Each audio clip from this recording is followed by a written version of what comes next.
Dia siapa? Dia itu siapa? Investigasi apa?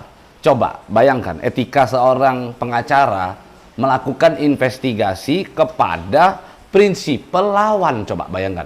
Terhadap prinsipal yang merupakan lawannya gitu.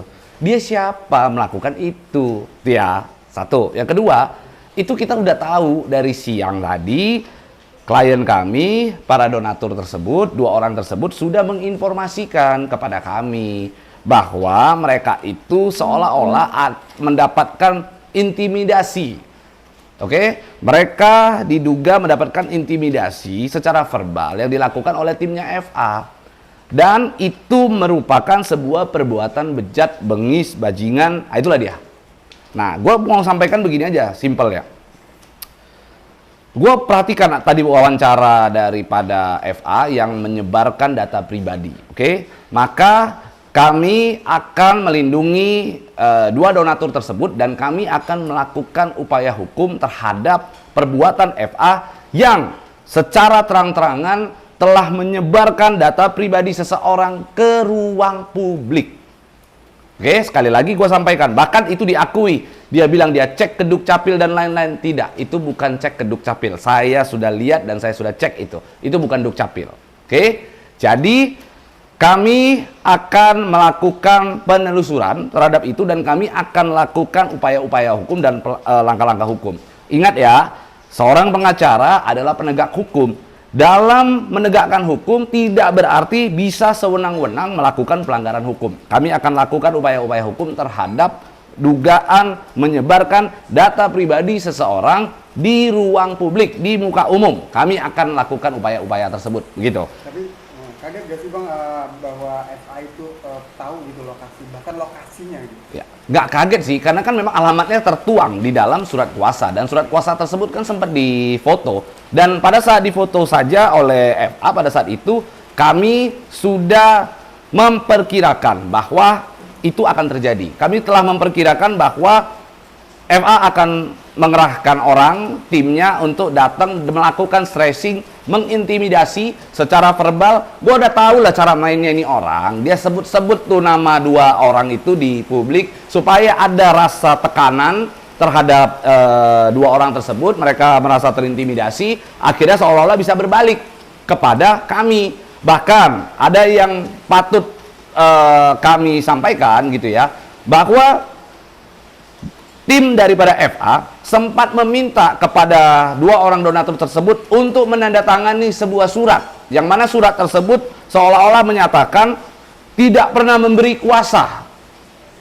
Saya punya rekamannya dan saya sudah mempunyai bukti chatnya. Jadi ini cara-cara mainnya FA ini kembali lagi, seolah-olah merekayasa suatu peristiwa lalu nanti dia laporkan polisi.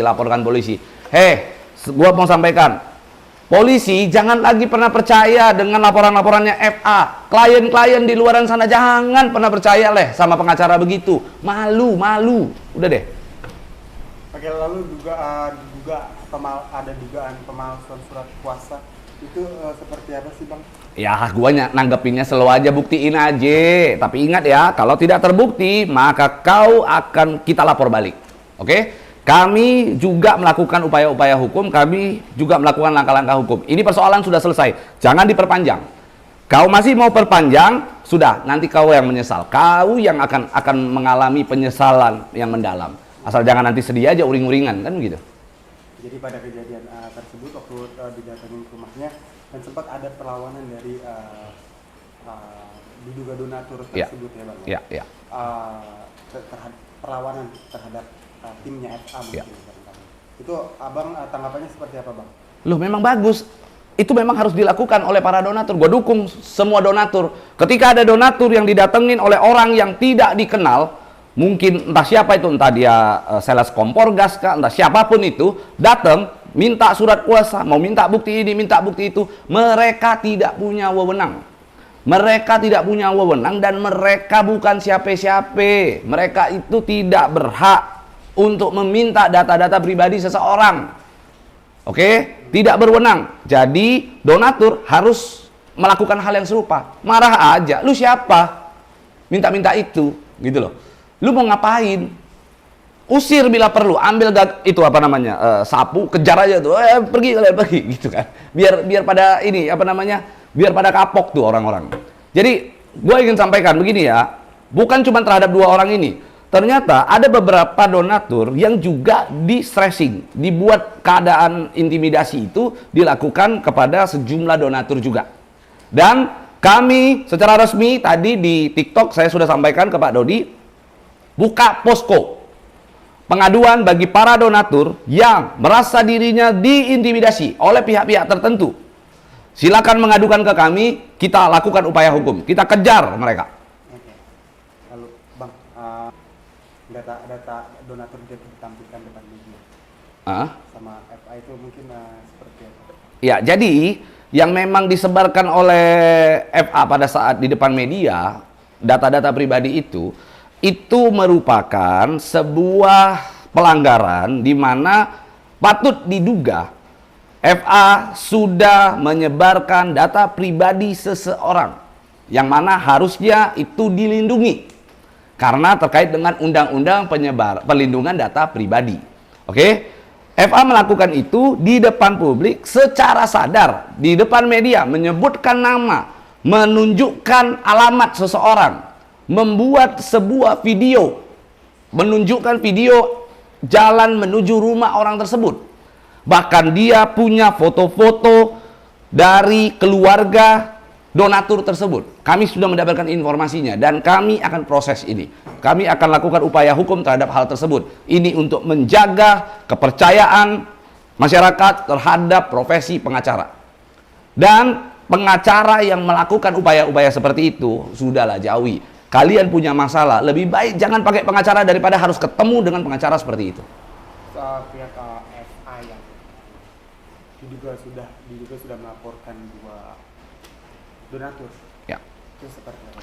Laporkan aja, segera laporkan. Oke? Kau laporkan, kalau tidak terbukti, kau akan kami lapor balik. Itu aja. Lihat investigasi yang dilakukan FA dan tim itu secara general itu menurut Abang itu langkah apa sih yang mau si Abang ya sebagai nggak ada itu, investigasi itu tidak berwenang dilakukan oleh mereka. Mereka lakukan itu karena intinya mereka tidak terima, oke? Mereka merasa kalah justru. Kalau gue lihat ya, mereka ini merasa kalah, merasa bahwa dirinya ini game sudah selesai, sudah end game. Terus mereka mau coba-coba untuk menarik-narik persoalan ini lagi menjadi lebih panjang. Ibaratnya nih, gue kasih gambaran nih. Ini udah maghrib, ya, udah maghrib. Terus anak-anak pada disuruh sama orang tuanya, ayo kembali ke rumah. Nah, tinggallah nih mereka ini. Mereka karena nggak ada teman mainnya, ngajak, ayo dong Pablo main lagi dong, ayo dong Densu main lagi dong, ayo dong Agus main lagi dong. Jadi dia ngajak main gitu loh. Ya sorry aja, kita kan punya keluarga ya masing-masing ya. Ya nggak bakal lah gue ladenin permainan-permainan murahan seperti itu. Tapi Abang sendiri juga bukan suatu permainan kan Bang, karena FA itu membuat statement bahwa 577 donatur itu adalah permainan. Abang sendiri nggak bermain kan dalam hal ini kan? Silakan saja dia mau berstatement apapun, mau bilang ini permainan kayak apa segala macam, kayak buktikan. Oke? Buktikan saja, kau laporkan. Jangan ngomong doang, laporkan. Oke? Setelah kau laporkan, kau tidak bisa buktikan, ku kejar balik, ku lapor balik. Oke? Ingat ya, 577 kuasa ada kuasanya. Ada kuasanya dan kami akan buktikan kalau nanti pada saat mereka melapor. Kami akan bawa kok, tenang aja, santai. Oke? Yang penting fokus aja sama LP-nya dia deh. Jangan udah dipanggil akhirnya manggil. Nah, itu jadi repot kan? Gitu. Lalu mungkin lebih kerucut lagi Bang, kalau tadi 577 kuasa itu kan sebenarnya bukan ada ya Bang ya? Ada. Jadi yang 2 itu sebenarnya juga pasti ada ya. Ya, jadi 2, jangankan 2, 577 aja ada kok. 577 kuasa itu ada kok. Gini, kenapa kemarin itu kita menggugat menggunakan 2 orang ini? 577 itu adalah bagian daripada 2 orang kuasa tersebut. Ini class action. 2 orang mendaftarkan gugatan, nanti yang 577 kuasa itu akan masuk ke dalam rangkaian pembuktian, ke dalam sidang pembuktian.